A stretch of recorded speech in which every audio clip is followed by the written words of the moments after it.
문재인 대통령이 정치 지형을 바꾸고 있는 겁니다. 기존의 한국에서는 최소한 상김시대 이후에 예. 그 잔재로 노무현 대통령, 이명박근혜는 우리나라 정치가 김영삼의 3당 합당으로부터 얼그러지기 시작해서 예. 호남이라고 하는 민주 세력만 남아있는 상태에서 그게 조금씩 확장돼 나갔던 거잖아요. 예. 그러다가 지금의 PK의 꽤 많은 다수가 다시 민주개혁 세력으로 넘어오는 표를 말하는 건데 예. 예. 문재인 대통령이 얻은 표가 40%가 조금 넘었잖아요. 예. 근데 현재 문재인 대통령을 지지하고 있는 사람들이 안 빠지고 있어요. 그리고 나머지 문재인 대통령이 돼서 앞으로 삶이 나아질 것 같냐고 묻는 질문 같은 게 있어요. 그 질문에 나빠질 것이라고 말한 사람은 10%가 안 돼.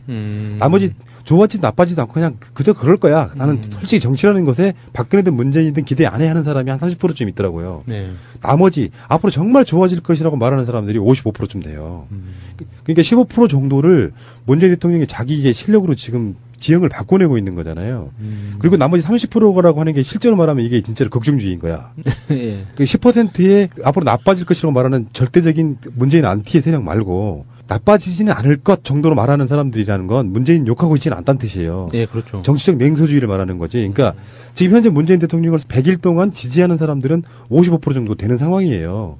앞으로 나아질 것이라고 희망 섞인 말을 하는 사람들. 네, 네. 지금 이 지지율하고 약간 다른 개념이에요. 그런 의미에서 정치 지형을 다시 바꿔냈다는 말씀인 거예요. 그래서 3당 합당 이후에 굉장히 많이 어렵게 조금씩 동진 정책 뭐 이렇게 예. 바꿔나가던 지형을 문재인 대통령이 굉장히 지금 민주당이 선거를 하기 쉽게 만들어 놓은 지형을 만들어 놨다는 뜻이에요.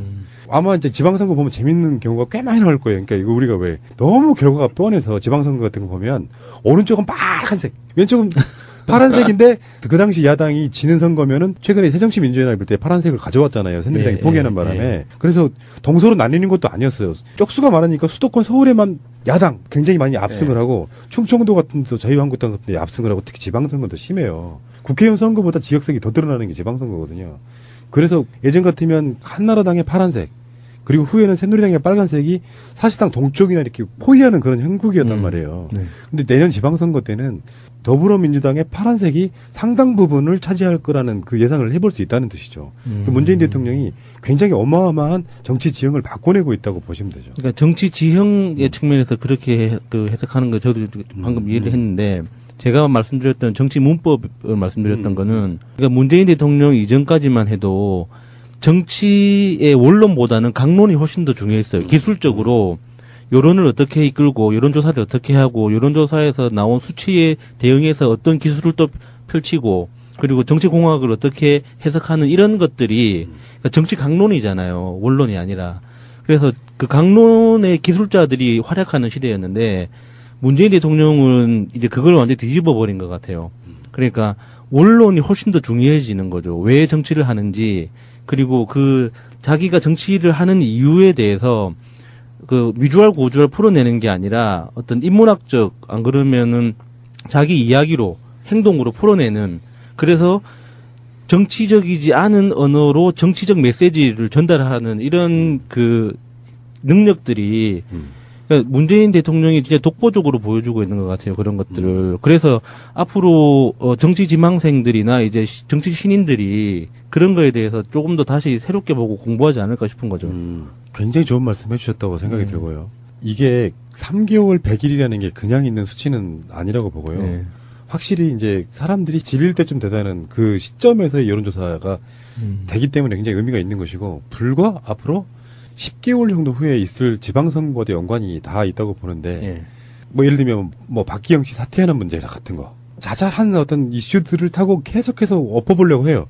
지금 이 여론조사가 일어난 그 시점이 예전 같으면 북한과 미국이 전쟁 일어나는 만에 일촉즉발의 그런 분위기잖아요. 그러니까 막 안보에 무능하다고 야당들이 일제히 공격이 되지만 전혀 여론조사 영향을 끼치지 않고 있잖아요. 그러니까 그런 것 자체도 문재인 대통령 실력과 운이에요, 운. 그 천운이라고 하는 건데요. 예를 들면은 박근혜라고 하는 존재가 문재인 대통령한테는 천운입니다. 대비효과 때문에 그래요. 예를 들어서 보세요. 김대중 대통령도 정치 잘했어요. 특유의 준비된 마인드가 있었기 때문에. 예. 근데 그렇기 때문에 노무현 대통령이 그렇게 빛이 안 났던 거예요. 김대중 대통령은 진보적 마인드가 있으면서도 어떻게 보면 상당히 기득권에 속하는 마인드도 같이 갖고 계신 그런 분이었다고요. 진짜 중도지. 일부에서만 통일이라든지 경제 문제에 대해서만 진보였던 거지 중도에 가까운 합리주의자였다고 저는 보거든요. 예. 그분이 안정감 있게 잘하고 그러다 보니까 노무현 대통령이 어떤 방식으로 했어도 그 당시에는 그 대비 효과를 누리지 못했던 거죠. 같은 사람도 예. 노무현 대통령 앞에는 김대중이 있었고요. 문재인 대통령 앞에는 박근혜가 있는 겁니다라고 생각이 들어요. 그러니까 그 말하는 천운이라고 하는 것이 박근혜 대비 효과도 있다는 뜻이에요. 그렇다가 본인 실력까지 포함이 되니까 지지율이 안 꺼지는 거죠. 80% 지지율은 사실상 그러니까 이거는 야당이 공격해 주셔야 됩니다. 이게 북한이냐고 계속 공격해 줘야 돼. 하던 대로. 포기하지 마, 이 사람들아.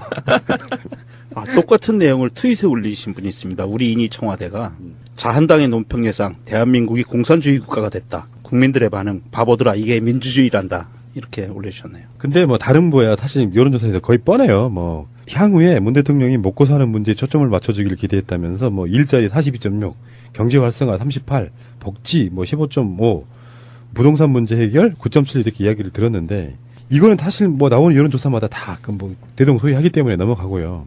위험한 게 이거예요.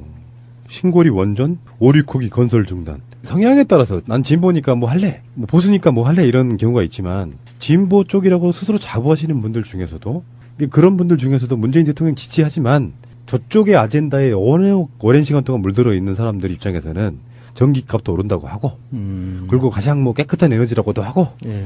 뭐 여러 가지 그 선동들 세뇌에 물들어서 신고리 원전 오리코기 건설 중단해야 한다가 39.6인데요. 계속해야 된다가 41%. 오차 범위 내기는 하지만 건설해야 된다는 의견이 더 높아요. 근데 저는 이게 질문이 잘못됐다고 생각해요. 신고리 오리코기 건설을 중단해야 되냐, 계속 지어야 되냐 이렇게 물어보면 안 하는 것보다는 잘 모르는 어떤 이슈에 대해서 모르면 그냥 그 매몰 비용으로 없애는 것보다 가는 게 일단 짓는 거 마저 짓자라고 하는 게 합리적으로 느껴지거든요.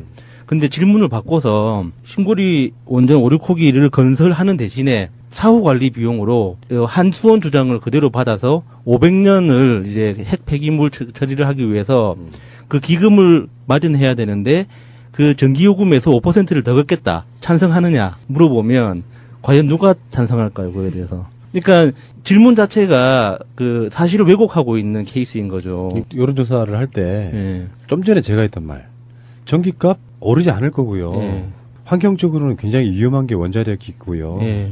이런 정보들을 충분히 전달한 그런 뉘앙스만 좀 풍겨도 예. 달라질 수 있는 건 분명히 예. 맞는데 예. 그러니까 이 여론조사 주체가 누군데요? 지금 이 여론조사 주체는 중앙일보 거예요. 예. 중앙일보의 광고주 중에도 원자력재단, 한수원 포함되어 있고요. 예.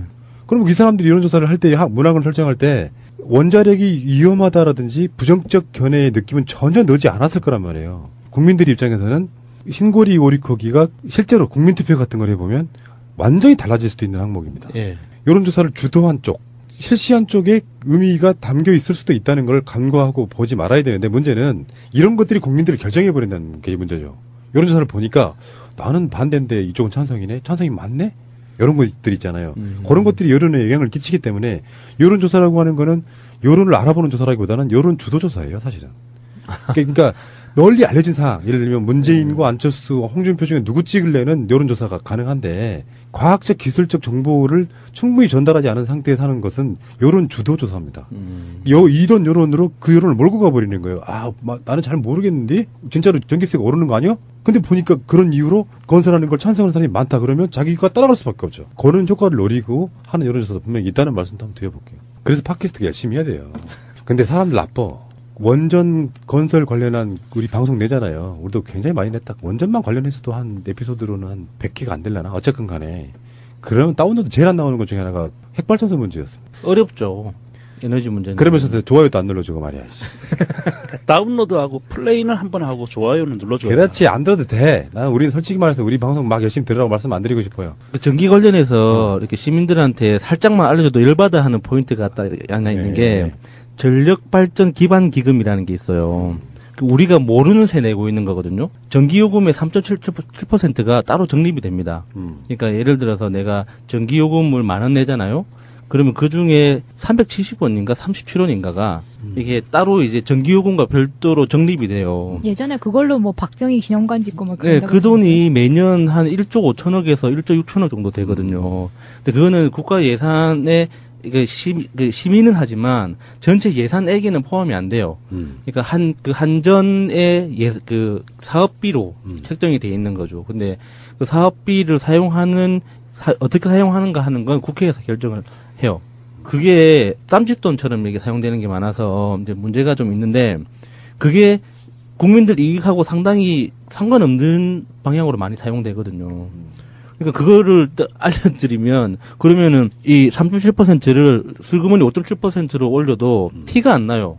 우리 전기요금 고지서가 너무 이렇게 조악하게 만들어져 있기 때문에, 예를 들어서 전기요금 고지서를 SK텔레콤 요금 고지서처럼 상세하게 디자인해가지고 이쁘게 딱 이렇게 해놓으면 아마 많은 국민들이 열받아서 항의하실걸요? 그러니까 대부분 요즘에는 예. 자동이체도 많고, 예. 카드 납부도 많고, 예. 그리고 대부분은 총액만 보죠.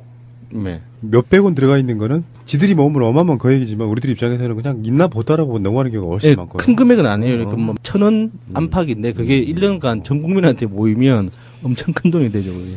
자, 어쨌건 간에 문재인 대통령의 100일 훌륭하게 해냈다고 생각이 들고요. 전체 임기를 계산을 해보면은 대략 한 얼마나 나올까요?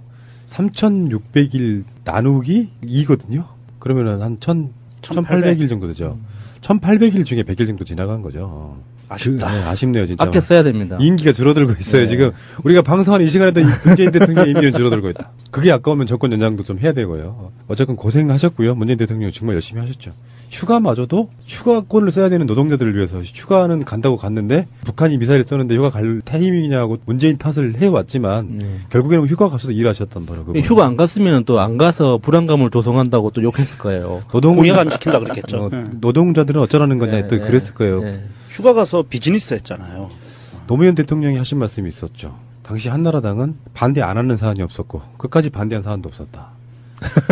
모든 이슈만 다 반대를 했고 끝까지 반대할 그 해지만 나중에 결국에는 끝까지 반대하지도 않았다. 반대를 위한 반대를 이렇게 멋있게 표현했습니다. 그 반대를 위한 반대를 뚫고 역대 가장 성공한 정부가 될 것을 믿어 의심치 않습니다. 우리 모두가 만든 정권이잖아요. 네.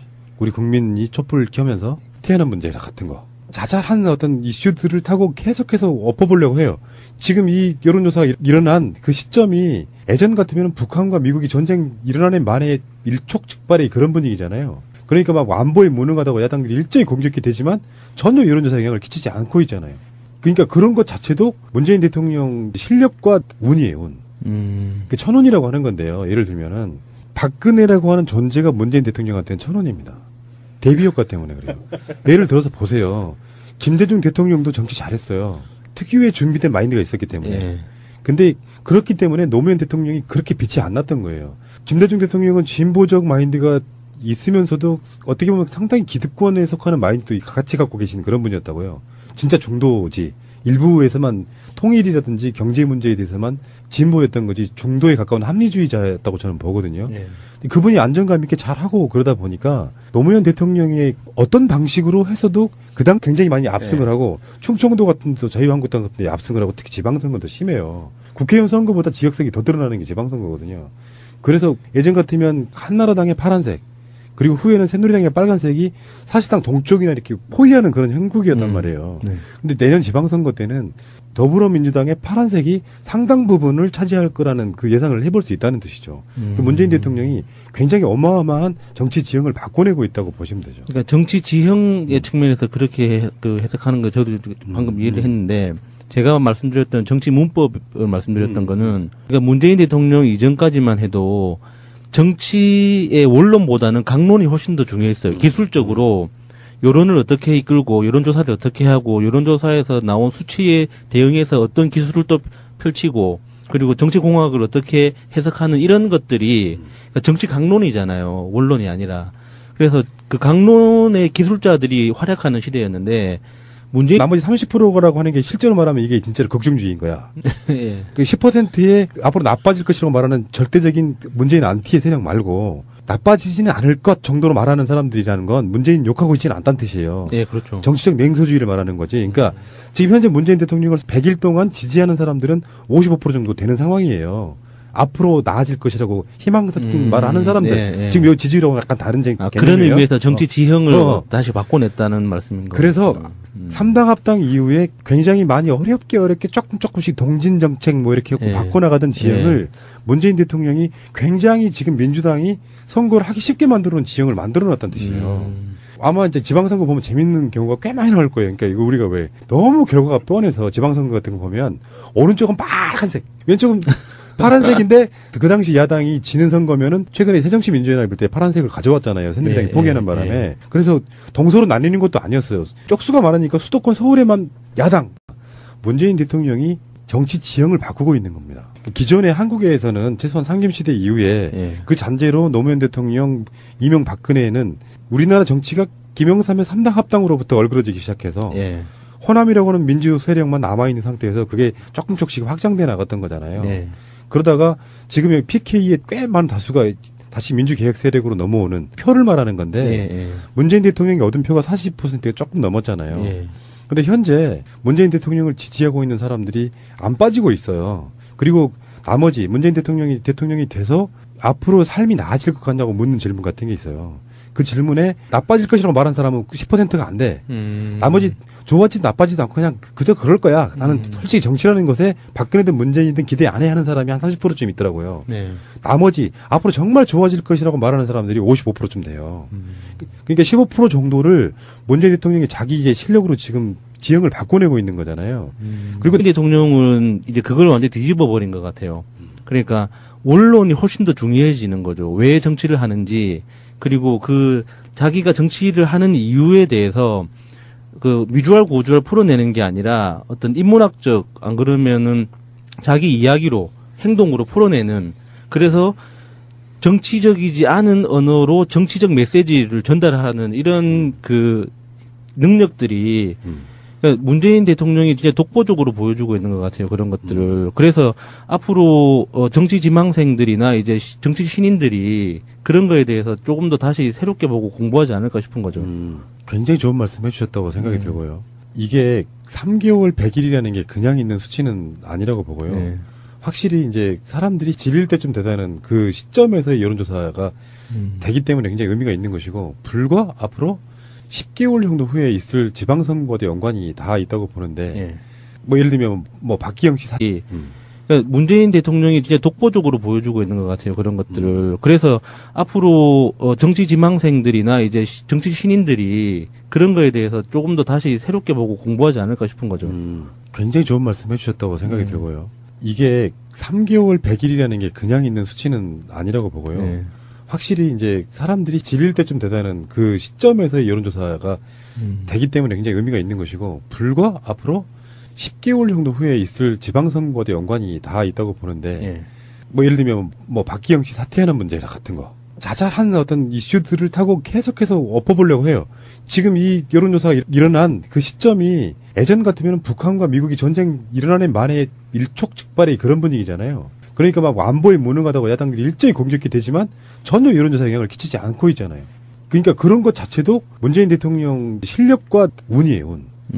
그 천운이라고 하는 건데요. 예를 들면은 박근혜라고 하는 존재가 문재인 대통령한테는 천운입니다. 대비효과 때문에 그래요. 예를 들어서 보세요. 김대중 대통령도 정치 잘했어요. 특유의 준비된 마인드가 있었기 때문에. 나빠지지는 않을 것 정도로 말하는 사람들이라는 건 문재인 욕하고 있지는 않다는 뜻이에요. 그렇죠. 정치적 냉소주의를 말하는 거지. 그러니까 지금 현재 문재인 대통령을 100일 동안 지지하는 사람들은 55% 정도 되는 상황이에요. 앞으로 나아질 것이라고 희망 섞인 말하는 사람들. 지금 요 지지율하고 약간 다른 개념이에요. 그런 의미에서 정치 지형을 다시 바꿔냈다는 말씀인 거예요. 그래서 3당 합당 이후에 굉장히 많이 어렵게 조금씩 동진 정책 뭐 이렇게 바꿔나가던 지형을 문재인 대통령이 굉장히 지금 민주당이 선거를 하기 쉽게 만들어 놓은 지형을 만들어 놨다는 뜻이에요. 아마 이제 지방선거 보면 재밌는 경우가 꽤 많이 나올 거예요. 그러니까 이거 우리가 왜 너무 결과가 뻔해서 지방선거 같은 거 보면 오른쪽은 빨간색, 왼쪽은 파란색인데 그 당시 야당이 지는 선거면은 최근에 새정치민주연합 때 파란색을 가져왔잖아요. 새누리당이 포기하는 바람에. 그래서 동서로 나뉘는 것도 아니었어요. 쪽수가 많으니까 수도권 서울에만 야당 굉장히 많이 압승을 하고, 충청도 같은 데도 자유한국당 같은 데 압승을 하고, 특히 지방선거도 심해요. 국회의원 선거보다 지역색이 더 드러나는 게 지방선거거든요. 그래서 예전 같으면 한나라당의 파란색, 그리고 후에는 새누리당의 빨간색이 사실상 동쪽이나 이렇게 포위하는 그런 형국이었단 말이에요. 근데 내년 지방선거 때는, 근데 그렇기 때문에 노무현 대통령이 그렇게 빛이 안 났던 거예요. 김대중 대통령은 진보적 마인드가 있으면서도 어떻게 보면 상당히 기득권에 속하는 마인드도 같이 갖고 계시는 그런 분이었다고요. 진짜 중도지. 일부에서만 통일이라든지 경제 문제에 대해서만 진보였던 거지 중도에 가까운 합리주의자였다고 저는 보거든요. 예. 그분이 안정감 있게 잘하고 그러다 보니까 노무현 대통령의 어떤 방식으로 했어도 그 당시에는 그 대비 효과를 누리지 못했던 거죠. 같은 사람도 예. 노무현 대통령 앞에는 김대중이 있었고요. 문재인 대통령 앞에는 박근혜가 있는 겁니다라고 생각이 들어요. 그러니까 그 말하는 천운이라고 하는 것이 박근혜 대비 효과도 있다는 뜻이에요. 그렇다가 본인 실력까지 포함이 되니까 지지율이 안 꺼지는 거죠. 80% 지지율은 사실상 그러니까 이거는 야당이 공격해 주셔야 됩니다. 이게 북한이냐고 계속 공격해 줘야 돼. 하던 대로. 포기하지 마 이 사람들아. 똑같은 내용을 트윗에 올리신 분이 있습니다. 우리 인이 청와대가 자한당의 논평 예상 대한민국이 공산주의 국가가 됐다. 국민들의 반응 바보들아 이게 민주주의란다. 이렇게 올려주셨네요. 근데 뭐 다른 뭐야 사실 여론조사에서 거의 뻔해요. 뭐 향후에 문 대통령이 먹고 사는 문제에 초점을 맞춰주기를 기대했다면서 뭐 일자리 더불어민주당의 파란색이 상당 부분을 차지할 거라는 그 예상을 해볼 수 있다는 뜻이죠. 그 문재인 대통령이 굉장히 어마어마한 정치 지형을 바꿔내고 있다고 보시면 되죠. 그러니까 정치 지형의 측면에서 그렇게 해석하는 거 저도 방금 이해를 했는데 제가 말씀드렸던 정치 문법을 말씀드렸던 거는 그러니까 문재인 대통령 이전까지만 해도 정치의 원론보다는 강론이 훨씬 더 중요했어요. 기술적으로 여론을 어떻게 이끌고 여론조사를 어떻게 하고 여론조사에서 나온 수치에 대응해서 어떤 기술을 또 펼치고 그리고 정치공학을 어떻게 해석하는 이런 것들이 그러니까 정치 강론이잖아요. 원론이 아니라. 그래서 그 강론의 기술자들이 활약하는 시대였는데 문재인 대통령은 이제 그걸 완전히 뒤집어 버린 것 같아요.